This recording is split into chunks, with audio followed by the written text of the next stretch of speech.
Bonjour mes amis, hi guys, check out those two beautiful watches on my table. I think the man on the street who doesn't really care for watches would think that these are very similar.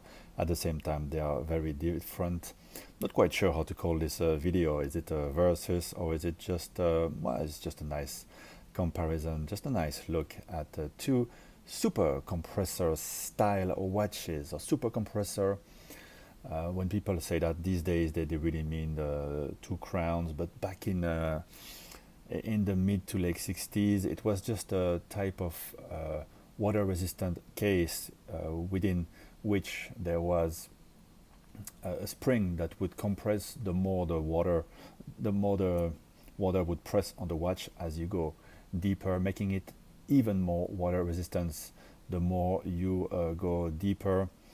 Neither of these is actually a super compressor, but they keep the style. Both are actual reissues of watches from that era, and indeed you will see different brands looking pretty much the same back then, because they would just buy the case from the manufacturer with the patent, and then just add their own twist to it. Jaeger-LeCoultre had the Polaris Memovox, so there was an alarm to it, which was very much a life-saving tool, as the alarm would ring and vibrate on the wrist of the diver, signaling to him that it was time to surface. Great addition to the simple bezel, which obviously on these watches is an inner bezel that you activate from the top crown. The ones on the Jaeger are not screwed down, yet the watch has 200 meters of water resistance. The ones on the Longines are screwed down, and the watch has 300 meters of water resistance. So you unscrew here, and there you go. Now it is free, which is yeah, you'd want that, but I think the ones from the Jaeger are really tight to the case, but still you could knock it as you're diving, and it makes it a bit risky. I'm not sure why they went for this option. I would have preferred, I mean, a diver would prefer. I'm just a desk diver. A screwed down crown. But anyway, the Longines Legend Diver, no date, was the original, one of the first, if not the first, vintage reissue, the one that launched a whole industry really of reissue of 50s, 60s designs. And this one without the date is really one of the most sought after variations. Later on they added the date, which kind of screwed up the design. This one here also comes without the date, but it was not available in the 60s. This one is a 2018 reimagination, reinterpretation of the Memovox. So the GLC in 2018 released 5 watches. The Memovox, which is faithful to the original, but then they also did a no date, automatic date, and then a chronograph world time. Here we have the date version, which did not exist 50 years ago in the late 60s. But it's I'm glad that they did this model. Let's get back to the Longines, as this one came first, and it is really beloved. Now these days they are reintroducing, I think, some no dates with different dial colors. I think black with the cream, 14er. That too was pretty much a novel idea. And in the case of these two watches, I think the 14er really works, because it's not overdone. It's a light beige, and imagine the lume in white. It would be a bit too white probably. So I think it really works on these watches. I don't like it on some other watches. I think Omega overdoes it on their diving models. But here everything surprisingly was faithful to the original dimensions of 42 millimeters. Both watches are 42 millimeters by about 13, with both generously domed, beautiful boxed sapphire crystals, which are meant to mimic the old mineral crystal But as you can see, since we have them side by side, they are both around 13 millimeter, but looking totally different. This one, the Jaeger, looks much bigger on the wrist, very much like Black Bay does. And if you remember, I did a comparison of the Black Bay with other watches, the Milgauss and the Speedmaster, that have a similar height, and the Black Bay looks much thicker because of the sheer straight flanks that go all the way. And it's pretty much the same here with the Jaeger-LeCoultre, the same impression, although as you can see at the bottom it's very flat, while here at the bottom you have a bit of an underbelly that tends to hide within your flesh. So the watch will look thinner, but they both are 42 by 13. Big difference here is that the wingspan is huge on the Longines Legend Diver, because they kept those very long lugs, which must have appeared huge. But these are tool watches. You can't take them. I know you're a desk diver, probably just like me, but these are tool watches. They're meant to be legible and imposing as a result. But as you can see, the Jaeger has very downturn short lugs, and the strap really angles straight down, very well integrated to the case, while here the strap leaves quite a big gap, but it angles even more down, even leaving more of the lugs hanging out to the wrist. So you can wear it on a smaller wrist, but you'll have these things hanging out, and probably could be dangerous to your kids. Be careful with these sort of weapons.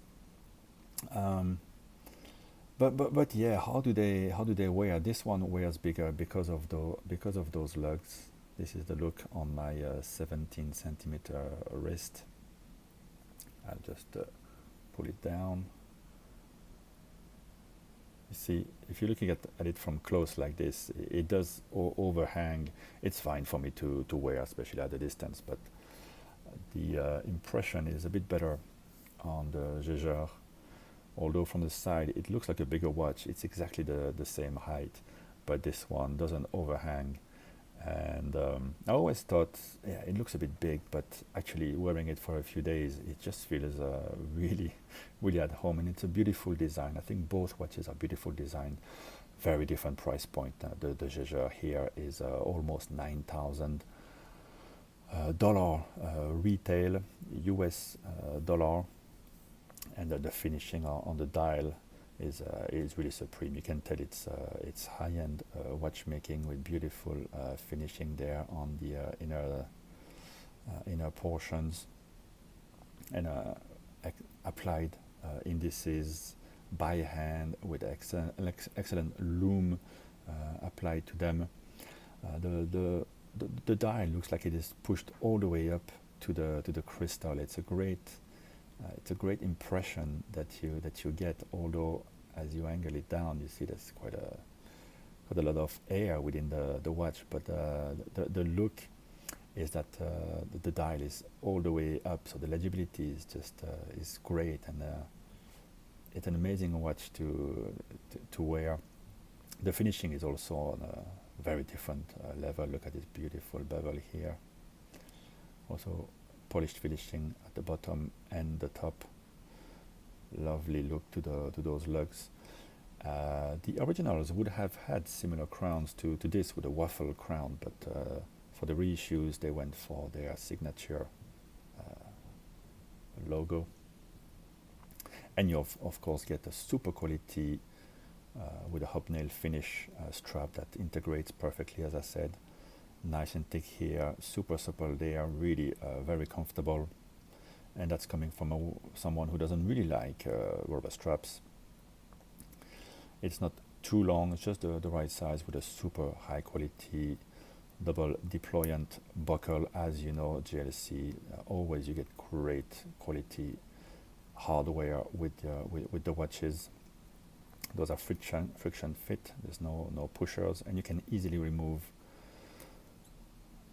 this for a buckle, a regular buckle, by pushing the little pusher here. Closed case back on the original ones from 2018. Later on, now you can get open case back on this model as well, while some of the other Polaris models had an open case back from the get-go. Very high-end model, but then for a lot cheaper, about 2,500 retail, and you can find them obviously at a nice discount from there. And all polished. You have the Longines Legend Diver, which is a great tool, but more vintage style.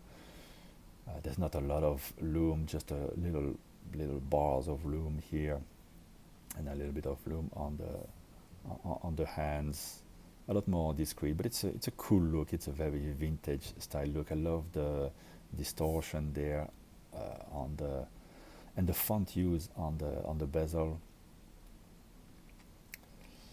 All polished, so you will see a lot of little wear marks. Beautiful case back on this one. Really, this one is nicer, I think, with the diver there and the harpoon. This is one of the original straps. You can still get them from Longines. I really like these, but they don't last very long. The underside, which is very soft, will peel off. You get a lovely buckle. Very simple stuff. I like buckles personally, especially when they are nicely finished with the waffle finish, as you find on the beautiful crowns. One other good point there for Longines. Great crowns. Inside you have the ETA 2824, a high grade. When I got my watch, I got it used for a good price, and after years of using it, was incredibly accurate to the second. So really a high grade ETA is great.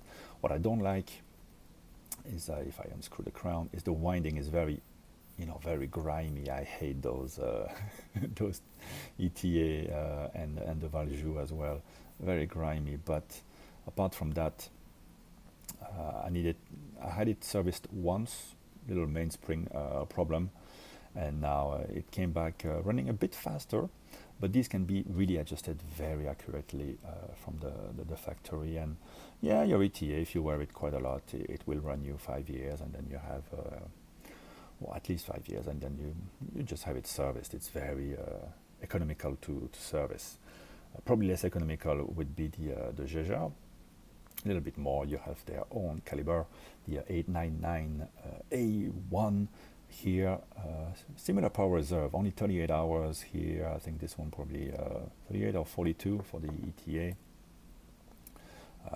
Very good accuracy. This one is a master control, so it goes through the 1,000 hours control, so it can also be very well regulated. And obviously this is a manufacturer caliber, which makes a big difference in the price point, of course. And overall, it is obviously the more upscale diver. It makes a beautiful impression, and it's both have a great look that's very recognizable. And I wouldn't blame anyone from going for the more affordable option just to get the look. And I wouldn't blame anyone for wanting to have the more upscale one, because it's super legible. If you don't have great eyes, it's just the more legible one, the better loom, more upscale movement, more upscale hardware all around.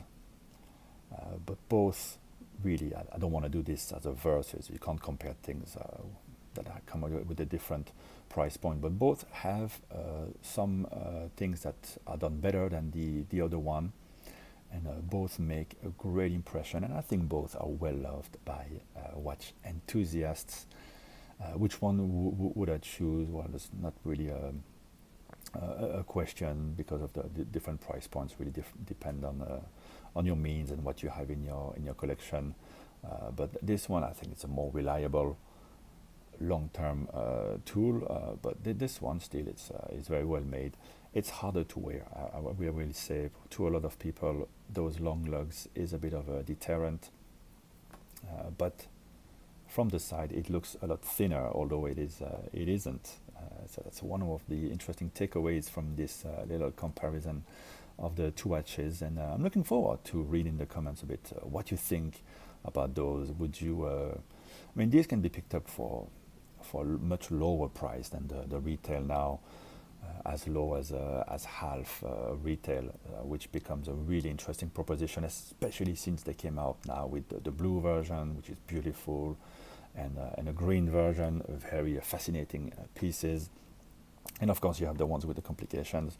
So the black one has come off in price.